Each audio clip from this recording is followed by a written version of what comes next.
오늘부터는 우두머리의 자격 조건이라는 제목으로 함께 연애 나누겠습니다. 우리 옆사람과 인사 나눕니다. 약한 자를 도울 줄 아는 훌륭한 리더가 됩시다. 약한 자를 도울 줄 아는 훌륭한 리더가 됩시다. 오늘도 승리하셨습니다. 아멘. 네. 여러분 혹시 제인 구달 박사님을 아십니까? 이분은 10년 넘게 그 아프리카에서 가서 살면서 침팬지를 연구한 동물학자입니다. 그 전에 한번 우리나라 TV에서도 한번 방영을 해줬죠. 이 침팬지를 보면 이 침팬지에도 서열이 있다고 합니다. 그런데 서열이 있는데 이제 우두머리가 되기 위해서 한 2, 3 서열쯤 되는 침팬지가 나중에 자신의 힘이 좀 이렇게 세지면 서열 1위에게 싸움을 건다고 합니다. 그래서 만약에 이기면 서열 1위로 올라가는데 다른 침팬지들이 따라주지 않으면, 함께 해주지 않으면 그 우두머리 자리를 지키지 못하고 은근슬쩍 다시 이렇게 이 서열 2위의 자리에 내려가서 눈치를 보면서 그렇게 산다고 합니다.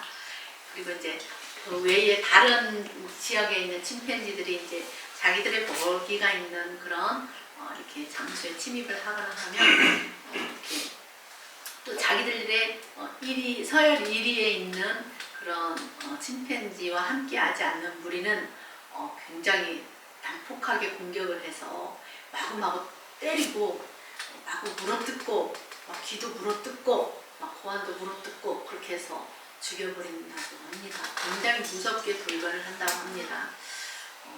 이렇게 그러면서 이 침팬지를 오랫동안 연구한 분들이 이 침팬지의 그러한 것을 보면서 마치 인간사에서 정치하는 사람들과 굉장히 비슷한 면을 본다고 합니다. 우두머리라는 이런 말은 찾아보면 어떤 일이나 어떤 단체에서 으뜸인 사람이라고, 그래서 한 집단을 이끌고 통솔하는 사람이라고 합니다. 영어로는 헤드라고도 하고 치프라고도 하고 또 보스라고도 하고 리더라고도 그렇게 나오더라고요. 그런데 오늘 본문을 영어 성경으로 제가 보니까 우두머리를 커맨더라고 그렇게 나옵니다. 이 커맨더는 그 뜻이 지휘관, 사령관 이렇게 됩니다. 그래서 지휘관, 사령관 언제 써요? 군대의 최고의 우두머리로 전쟁 시에는 군 지휘관의 역할을 하는 사람을 커맨더라고 합니다. 한 나라에 있어서 이 막강한 군사력이 없이는 나라를 지키기가 어렵죠. 이스라엘 나라의 초대 왕은 사울이죠. 이 사울이 왕이 되었지만 행복한 삶을 살지 못했어요. 나라를 평화롭게 하지도 못했죠. 이스라엘 사람들은 이웃 나라처럼 우리도 왕을 달라고 사무엘을 찾아와서 간절히 구하고, 그래서 하나님께서도 할 수 없이 허락을 하셔서 왕을 세웠지만 생각처럼 왕이 세워졌다고 해서 하루아침에 갑자기 모든 것이 달라지지는 않았습니다. 어떻게 보면 왕이 없을 때보다 더 좋지도 않았어요. 사무엘이 선지자로 있을 때는 누가 어때요? 하나님께 자기는 기도하는 죄를 씻지 않고 기도하는 죄를 범하지 않겠다고, 그래서 늘 기도함으로써 하나님께 묻고 하나님의 뜻을 받들어서 이렇게 이 나라 백성들을 잘 선한 길로 인도하고 나라가 평안하게 했습니다. 그래서 늘 한 사무엘이 하나님과 친밀한 교제를 나누고 그리고 하나 되어서 기도할 때는 하나님께서 사무엘 선지자를 가서 그 나라를 지켜줬단 말이에요. 그리고 하나님이 도와주셨어요. 그래서 전쟁이 날지라도 블레셋이 쳐들어올지라도 그들이 이스라엘 이기지 못하게 하나님이 막아주셨어요. 사무엘상 7장 13절로 14절에 보면 이 블레셋 사람들이 불복하여 다시는 이스라엘 지역 안에 들어오지 못하게 하였고, 여호와의 손이 사무엘이 사는 날 동안에는 블레셋 사람을 막으심으로 블레셋 사람들이 이스라엘에게 빼앗았던 그런 성읍을 에그론에서부터 이 가드까지 이스라엘에게 다시 회복이 되게 하시고, 이 이스라엘이 그 사방 지역을 다 회복을 해서 이스라엘이 그 사방 지역의 블레셋 사람들의 손에서 다시 잃어버렸던 땅을 도로 찾았고, 또 이스라엘과 아모리 사람 사이에 평화가 있었더라 그렇게 말씀하고 있습니다. 또 사무엘상 7장 15절로 17절에도 보면 이 사무엘이 사는 날 동안에는 이스라엘을 다스렸으되 해마다 이 사무엘이 베델과 길갈과 미스바를 이렇게 순회하고 돌아다니면서 그 모든 곳에서 이스라엘을 다스리고 자기 집이 있는 그 라마에 돌아와서 거기서도 이스라엘을 다스렸고 거기서도 여호와를 위하여 제단을 쌓았더라 이렇게 말씀합니다. 그러니까 하나님과 잘 통했던 사람, 늘 하나님께 기도하고 물었던 사람, 이스라엘을 다스렸던 선지자, 이 사무엘이 사는 동안에는 전쟁에서 늘 이기기 때문에 평화롭게 살았어요. 한 나라의 이 지도자가 여호와 하나님을 경외하니까 국민들이 전쟁이라는, 그때 당시 늘 전쟁이 있었잖아요. 이 전쟁이라는 그 피로감, 그 스트레스를 받지 않고 사니까 얼마나 좋겠어요. 내 가족이, 내 남편이, 내 친척이 전쟁에 나가야 하고 죽는다는, 지금 러시아가 그런 상황이었잖아요. 얼마나 이 가족들에게 있어서 큰 그 스트레스가 아니겠습니까? 국민들에게 있어서 가장 행복한 삶은 어떤 삶이에요? 전쟁이 없는 평화한 삶이에요. 사무엘 선지자 때는 그렇게 살았어요. 그럼에도 불구하고 그들은 하나님의 은혜를 모르는 이스라엘 백성들은 하나님이 왕이 되심에도 불구하고 우리도 저 옆나라처럼 우리에게도 우리를 다스릴 왕이 있어야 하겠습니다. 우리도 제발 왕을 주세요. 그렇게 왕을 구했습니다. 그래서 하나님이 사울을 초대왕으로 세웠죠. 그런데 사울 왕은 어떻습니까? 어느 날 갑자기 왕이 되어서 준비되지 않은 인물이었습니다. 왕으로서의 절차를 충분히 밟고 준비된 그런 인물이 되어도 한 나라를 통치한다는 게 쉽지 않은 거잖아요. 그런데 어느 날 갑자기 왕이 되었어요. 이 사울이 근데 처음에는 정말 자기를 기름 부어 세운다고 하니까 두려워하고 또 왕 안 되려고 숨기도 했었던 그런 순진한 사람이었습니다. 그런데 왕이 되고 나서는 완전 딴 사람으로 변합니다. 호갑정치하는 왕이 됩니다. 이런 사람이 진정한 한 나라의 우두머리라고 할 수 있을까요? 그는 하나님 말씀에 순종하지 않는 왕이 되었고 하나님은 그런 왕을 그를 왕으로 세운 것을 후회하시고 그의 왕위를 폐하셨습니다. 그리고 나중에 하나님이 이 다윗에게 기름을 부어서 왕으로 세우라고 하셔서 사무엘이 다윗에게 기름을 부어 왕으로 삼았죠. 사울은 너무 속이 상해서 사무엘은 너무 속이 상해서 사무엘이 죽는 날까지 사울을 만나지 않았다라고 성경은 기록합니다. 하나님은 이미도 사울 왕을 버리셨어요. 불순종하는 순간에. 그렇지만 그의 왕으로서의 통치는 계속 되어집니다. 다윗은 어때요? 어린 시절부터 이 목동의 생활을 했잖아요. 그래서 양의 그 습성을 잘 알게 되잖아요. 하나님이 우리를 또 양에다 기억하잖아요. 그래서 어린 목동에서 사울의 군대 장관이 되고 또 전쟁에 나가서 늘 싸울 때에 전쟁을 승리로 이끄는 훌륭한 장수가 되었어요. 그러면서 점점 뭐가 생겨요? 리더십이 생기죠. 이런 다윗은 나중에 또 사울의 사위가 되기도 하죠. 그 후에 이제 전쟁에서 승리하고 돌아올 때 백성들이 막 노래를 부릅니다. 사울을 죽인 자는 천천히요. 다윗은 만만이라고 그런 노래하는 소리를 듣고 이 사울 왕이 자기의 왕의 자리를 다윗에게 빼앗길까 봐서 시기 질투가 나서 다윗을 죽일 생각을 하게 되죠.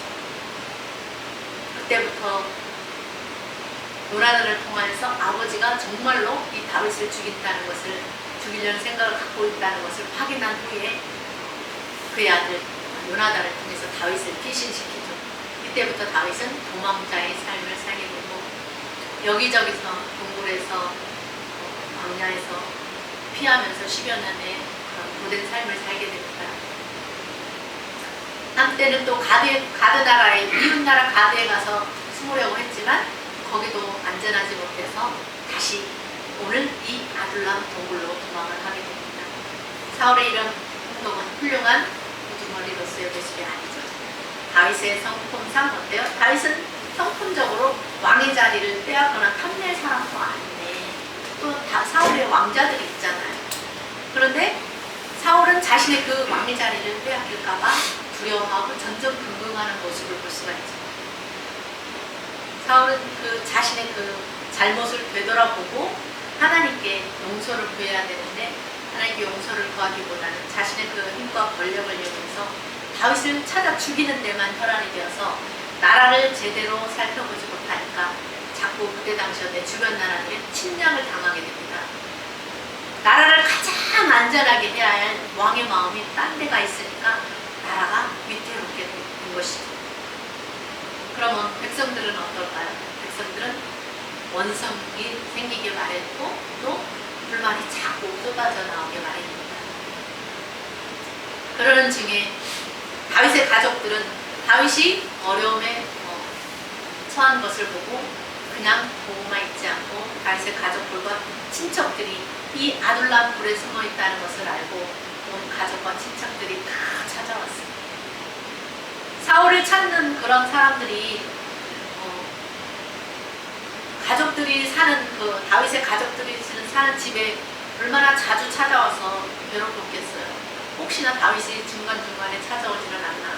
경찰들도 어떤 범죄자를 찾을 때 그 사람 집에 매복해 있기도 하고 그러잖아. 혹시 들르지 않을까 해서 그런 거죠.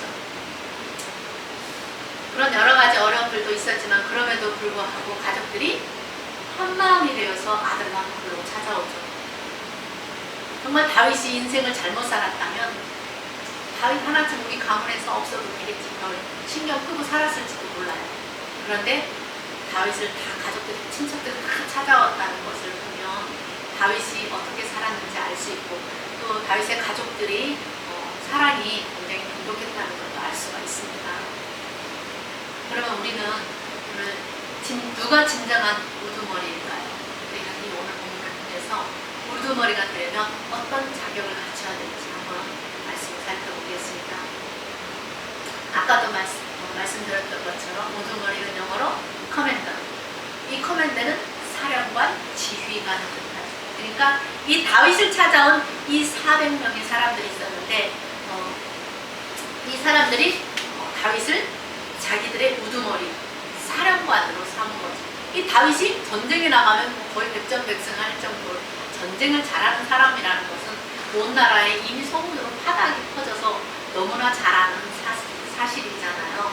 그런 자기들의 우두머리로 사령관으로 삼았다는 것은 그 찾아온 그 400여 명의 사람들도 전쟁, 그 당시에 전쟁이 일어나면 전쟁에 참가하지 않은 사람은 아마 참전해보지 않은 사람은 없었을 거니까 지금과 다른 시대니까 그러니까 그들도 어느 정도의 그런 전쟁에 나가는 전쟁을 할 수 있는 그런 능력을 갖춘 자들이 아닐까 또 생각을 해보았습니다. 그러니까 우리는 오늘 이 말씀을 통해서 정말 이런 정치적인 이야기를 하면 안 되는데 쉽게 말하면 모두가 다 아는 사실이니까 이 전두환 시절과 같이 어떤 군부 독재로 권력을 장악할 수도 있다는 그런 의미이기도 합니다. 그러나 다윗은 그렇게 하지 않죠.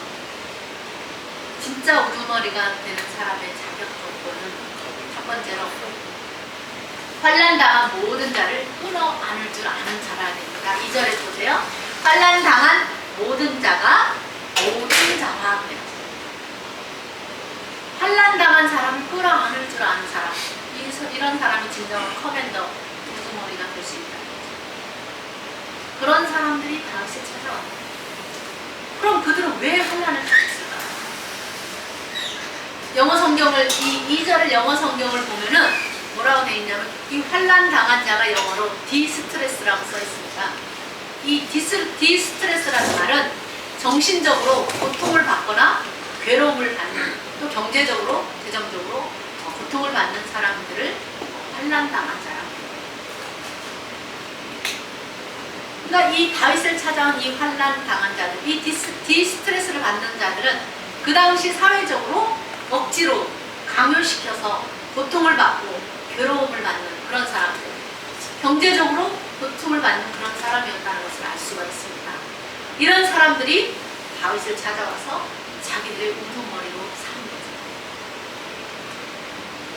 이 당시에 사회상으로 봤을 때, 그 분위기로 봤을 때 사울왕이 지금 어때요? 다윗왕을 찾아와서 그를 죽이려고 하는 것이 온 나라에 소문이 날 정도였는데 이런 상황 가운데서 다윗을 찾아간다는 것은 자신들의 안위도 위태로운 거잖아요. 그럼에도 불구하고 다윗을 찾아왔다는 것은 뭐예요? 그들로서는 더 이상의 선택 여지가 없었던 거죠. 이렇게 사나 저렇게 사나? 어렵기는 매 한 가지니까. 어차피 사울왕의 다스림 밑에서 산다면 별 뾰족한 수가 없다고 하니까 차라리 다윗을 찾아간 거 아닐까요? 사울이 통치하는 기간 동안에 뭔가 새로운 것을 기대할 수 없습니다. 그들은 새로운 인물 다윗에게 기대를 걸고 죽기를 각오하고 찾아간 거 아닐까요? 진정 자기 백성을 사랑하는 우두머리가 되는 그런 왕이라면 힘들게 살아간 사람들을 돌아보아야 하는데 이 사울왕에게는 그런 것을 찾아볼 수가 없어요. 우리가 성경을 읽어보면 또 기대를 걸 수도 없어요. 왕이 나라 정치를 잘 해서 정말 국민들이 전쟁 없이 평화롭게 그렇게 살게 해주기는커녕 디스트레스, 고통만 주니까 살 수 없는 사람들이 생겨나는 거죠. 사울은 우두머리였어요. 헤드였어요. 리더였어요. 그러나 정신적으로 고통을 받는 사람들을 돌아보고 이런 사람들을 품을 수 있는 그런 우두머리로서의 자격을 갖추지 못하고 왕이 되니까 제대로 못하는 거예요. 뭐든지 리더가 뭔가 어떤 자리에 올랐을 때 처음 해보면 뒤죽박죽 되잖아. 해본 적이 없으니까 이렇게 했더니 사람들이 아유 저 사람은 해본 적이 없어가지고 뭘 몰라. 교회도 그러더라고. 그 교회도 처음 개척을 하면 막 그런 소리 들어요. 뭔가 어떤 기관이 하나 생기면 해본 사람이 세워졌을 때는 아무 문제가 없는데 안 해본 사람을 그 자리에 앉혀놓고 기관에 장으로 앉혀놓으면 막 모른다고 뒤에서 수근수근 하고 그래요.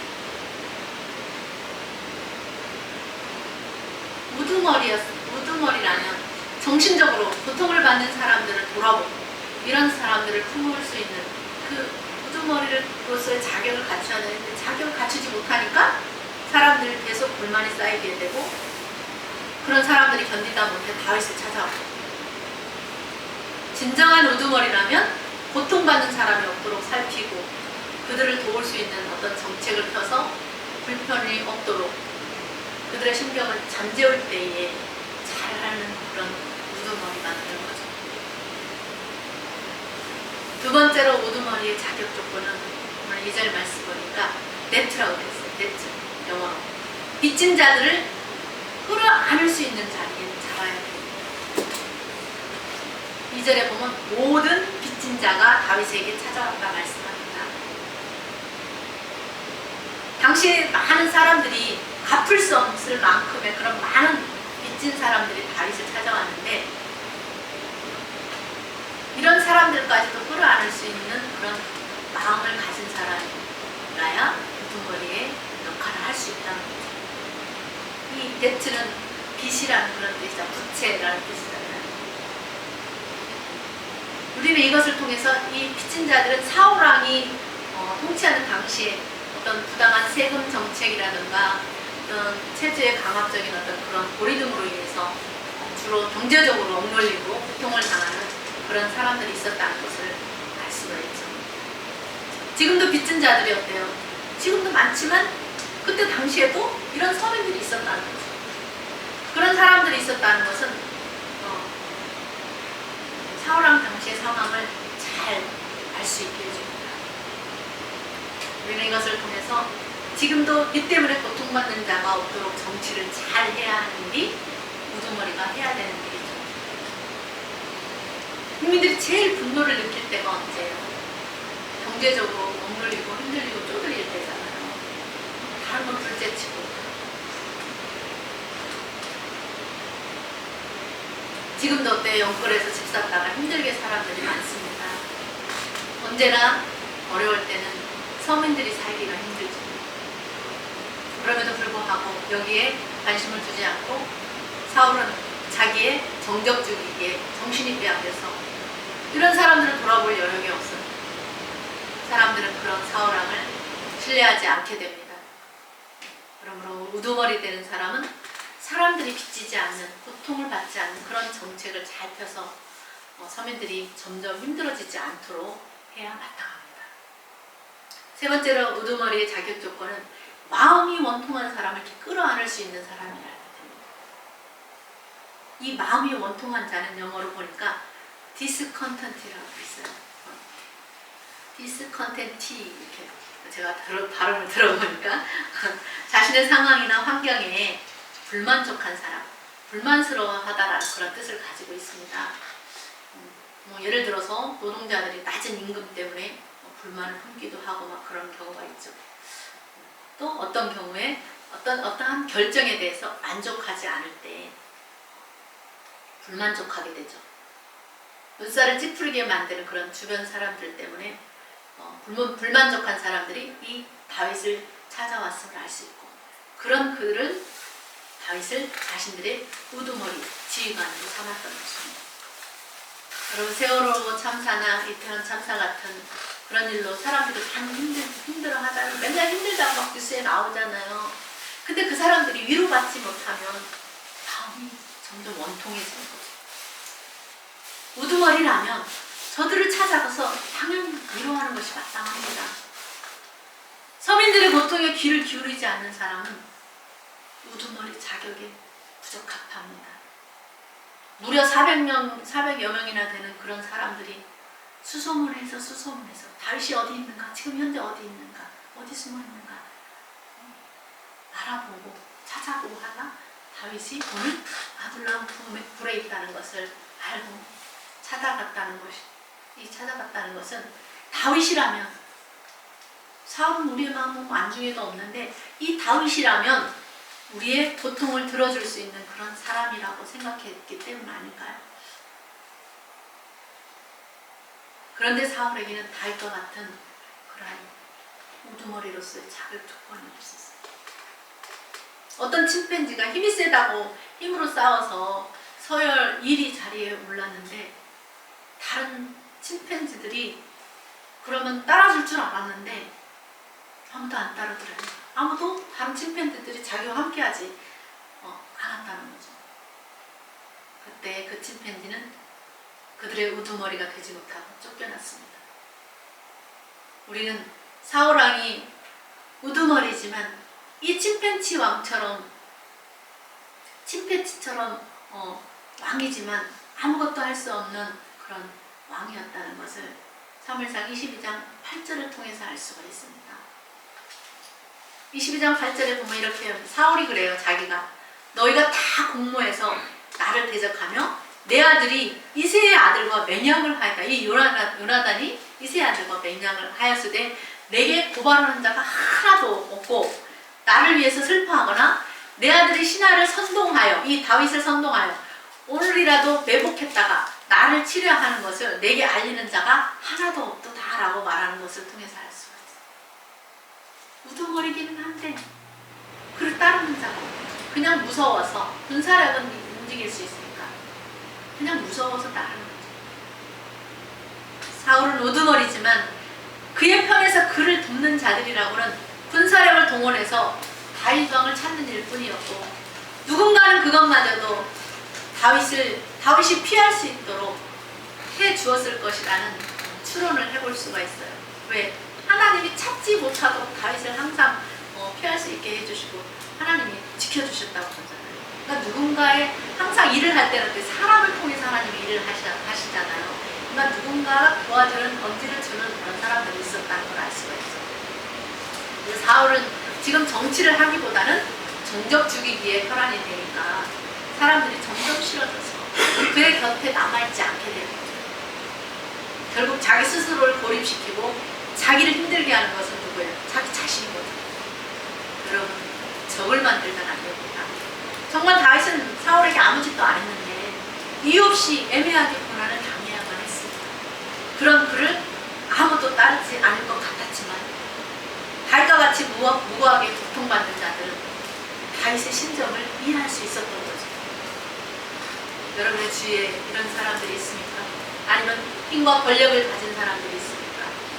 힘과 권력을 가진 사람들이 그 권력의 칼을 휘두르면 환난당하고 사는 자, 빚진 자, 마음이 원통한 자들의 마음을 얻을 수가 없습니다.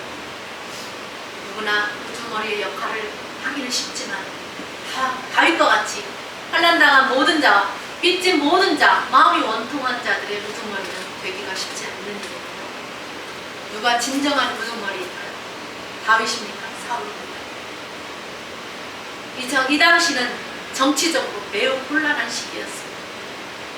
네 편 내 편 갈라지고 사울이 올리 다윗이 올리 했을 것이고 사울 왕의 그 측근에 있는 자들은 사울의 말만 듣고 다윗이 사울 왕의 그 자리를 탐내는 그런 사람쯤으로 소문이 났을 것입니다. 그러나 진실은 그 반대였습니다. 여러분, 진실과 거짓은 언제나 왜곡될 수 있다는 것을 기억하시기 바랍니다. 초대 이승만 대통령이 정말 훌륭한 사람이라고 생각을 했습니다. 그러나 그렇지 않은 점도 너무나 많이 있다는 것을 알고 역사가 정말 많이 왜곡되었다는 것도 알게 되었습니다. 여러분, 역사는 절대로 왜곡되어서는 안 되는 것입니다. 우리 하나님의 말씀, 이 성경은 감추고 싶은 흑역사도 왜곡시키지 않고 있는 그대로 사실만을 기록했습니다. 지금도 많은 사람들이 진실을 감추고 왜곡시키는 경우가 많이 있다는 것을 기억하고 여러분, 무턱대고 믿지 말고 검증해보고 믿으시기 바랍니다. 한 사람 말만 듣지 말고 누군가에게 부정적인 말을 들었을 때는 그 사람이 진실인지 거짓인지 내가 그 상대에게 물어보면 저 사람이 말이 맞는지 틀린지를 알 수가 있습니다. 그래서 어느 정치사나 누가 그렇다더라라는 카더라는 그런 왜곡된 소문을 퍼뜨립니다. 사울이 다윗에 대하여 그러하지 않았겠습니까? 우리는 그것을 시편을 통해서 잘 알 수가 있습니다. 하나님의 마음에 합한 자라고 했던 그런 칭찬을 하나님께 받은 사람도 이런 험한 일을 당할 수 있다는 것을 보여줍니다. 시편 3편 1절로 2절에 말씀하죠. 다윗이 이런 고백을 해요. 여호와여, 나의 대적이 어찌 그리 많은지요. 일어나 나를 치는 자가 많습니다. 많은 사람이 나를 대적하여 말하기를 그는 하나님께 구원을 받지 못한다 하는 이런 말을 들었습니다. 시편 7, 8절에도 그의 입에는 저주와 거짓과 호악이 충만하여 그의 혀 밑에는 잔해와 죄악이 있나이다. 그가 마을 구석진 곳에 앉으며 그 은밀한 곳에서 무죄한 자를 죽이며 그의 눈은 가련한 자를 엿보나이다. 시편 31편에서는 다윗이 당하는 그 환난이 너무 힘들어서 그 영혼을 죽게 부탁한다고 할 정도로 그렇게 힘들었어요. 근심 때문에, 다윗이 근심 때문에 그의 눈과 영혼과 몸이 쇠하였다고 그렇게 기도합니다. 그 정도로 다윗은 많은 고통을 당했습니다. 말로 이루 말할 수 없는 정말 보통 사람들은 들어서 감당하기 어려운 그런 독한 말을 많이 들었습니다. 말로 쏘는 독한 말을 막 날리는 거예요, 사람들이. 시편 37편 1절로 2절에 또 자기를 위해서 이렇게 위로를 해요. 너무 힘드니까. 악을 행하는 자들 때문에 내 영혼아 불평하지 마라. 불의를 행하는 자들 때문에 시기하지 마라. 그들은 풀과 같이 속히 배임을 당할 것이고 푸른 채소같이 쇠잔할 것이다. 스스로를 그렇게 위로를 했습니다. 시편 41편 1절에도 그런 중에도 그는 가난한 자를 보살피는 자에게 복이 있음이요 재앙의 날에 여호와께서 그를 건지실 거라고 그렇게 믿었습니다. 시편 42편 10절에 내 뼈를 찌르는 칼같이 내 대적이 나를 비방하여 내게 늘 말하기를 내 하나님 어딨니? 너의 하나님은 어딨니? 그럼 왜 안 도와줘? 너 왜 이렇게 도망자로 사는 거야? 왜 사울이 너를 이렇게 죽이려고 하는 거야? 너의 하나님은 어딨어? 라고 한다는 거예요. 하나님의 마음에 합하다고 한 그 다윗도 대적들이 많았어요. 그들은 비방하는 소리를 많이 했습니다. 시편 43편 1절로 2절에 하나님이여 나를 판단하시되 경건하지 아니한 나라에 대하여 내 송사를 변호하시며 간사하고 불의한 자에게서 나를 건져주세요. 주는 나의 힘이 되시거늘 어찌하여 나를 버리셨나이까? 내가 어찌하여 원수의 억압으로 말미암아 슬프게 다닙니까? 마치 다윗의 마음이 하나님께 버림받은 것 같은 그런 느낌이 들 정도까지 그렇게 하나님은 아무 소리 안 하고 계시는 거예요. 하나님이 바로 짠 하고 나타나서 도와주면 얼마나 좋겠어요. 하나님은 이 사람 훈련하고 연락하면서 오랜 시간 때로는 침묵하고 계시기도 하죠. 그래서 다윗의 마음도 하나님이 나를 버린 것 같은 그런 생각이 들 정도예요. 그래서 제가 너무 슬프다. 그런 고백을 하잖아요. 시편 57편 4절에도 내 영혼이 사자들 가운데 살며 내가 불사르는 자들 중에 누웠으니 곧 사람의 아들들 중에라. 그들의 이는 창과 화살이요 그들의 혀는 날카로운 칼 같도다. 다윗 자신을 향해서 그 대적들이 그들이 하는 말이 마치 빗으로 찌르는 듯한 그런 심한 말들을 다윗이 들었던 거예요. 그러니까 얼마나 그리고 힘들고 괴로웠겠어요. 이렇듯 다윗이 어디다가 하소연도 못하고 도망다니고 말할 수도 없고 하니까 하나님께 다 일러 바치는 거예요. 하나님께 막 호소하는 내용들이 이 시편에 많이 있습니다. 많은 사람들이 다윗을 대적할 때에 아무도 알아주지 않는다고 생각할 그때 하나님은 환난 당한 모든 자들을 보내시고 모든 빚진 자들을 보내시고 마음이 원통한 자들을 보내셔서 그들 스스로 찾아오게 했습니다. 다윗이 만약에 이렇게 찾아다녔다면 또 그것이 죄가 되기 때문에 이들은 하나님의 뜻을 거스리고 점점 타락하고 쇠퇴해가는 사울 왕국에서 침묵하고 안주하기보다는 장차 이스라엘 나라를 새롭게 할 그런 사람으로 부름받은 다윗과 더불어서 고난당하기를 기뻐하여 모여들었던 사람들입니다. 이스라엘 나라의 관습상 여자와 아이는 개수되지 않죠. 그런 걸 볼 때에 여기 400여 명은 전투할 수 있는 그런 용사들이라고 우리가 알 수가 있습니다. 그러니까 그의 가족들도 왔겠죠. 또 다윗의 가족들도 많이 있으니까.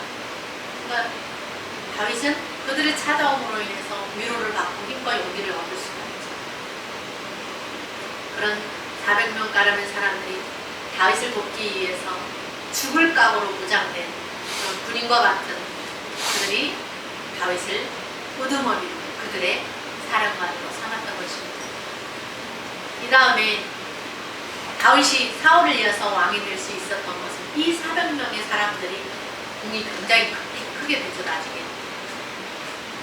그리고 다윗이 왕이 되었을 때는 그가 사는 동안에 다윗 왕이 사는 동안에 전쟁이 없는 평화한 나라, 아무도 그 나라를 넘보지 못하는 막강한 나라를 만들었습니다. 여러분, 우두머리는 능력으로만, 실력으로만이 아니고 머리가 좋다고 해서 할 수 있는 자리도 아니고 백성들의 삶을 살피고 백성을 사랑하는 마음을 가진 사람, 그래서 힘이 없고 빽도 없고 약한 자들을 위해서 관심을 갖고 백성들의 원망과 원성을 듣지 아니하는 그런 왕이 될 때 진정한 왕이라고 우두머리라고 할 수가 없습니다.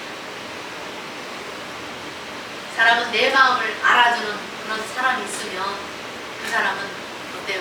그런 사람을 위해서 목숨도 아끼지 않는 그렇게 되잖아요. 정말 이 시대가 진정 그러한 일꾼들이 필요합니다. 4월 10일 총선이 얼마 남지 않았습니다. 여러분, 조용하고 평화로운 삶을 살기 위해서, 이 나라가 시끄럽고 어지럽지 않기 위해서 우리는 나라와 민족을 위해서 진정한 커맨더, 진정한 우두머리 역할을 할 수 있도록 대통령과 위정자를 위해서 기도해야 합니다. 네. 정치적으로 혼란한 이 나라의 역사는 하나님의 손에 달려 있습니다. 하나님께서 대통령이 잘 해주시기를 기도하고 민주주의에 꽂힌 이 투표를 통해서 우리 모두가 이 나라의 평화와 안정과 번영을 누리는 나라가 될 수 있도록 여러분 한 사람 한 사람의 소중한 한 표를 잘 행사하시기 바랍니다. 그래서 이 나라가 사울이 다스리는 나라처럼 되지 않고 그 어느 나라도 넘보지 못했던 다윗의 나라와 같은 평화롭고 안정된 나라가 되기를 깨어있어서 기도하는 저와 여러분들 다 되시기를 주님의 이름으로 축원합니다. 아멘. 기도하겠습니다.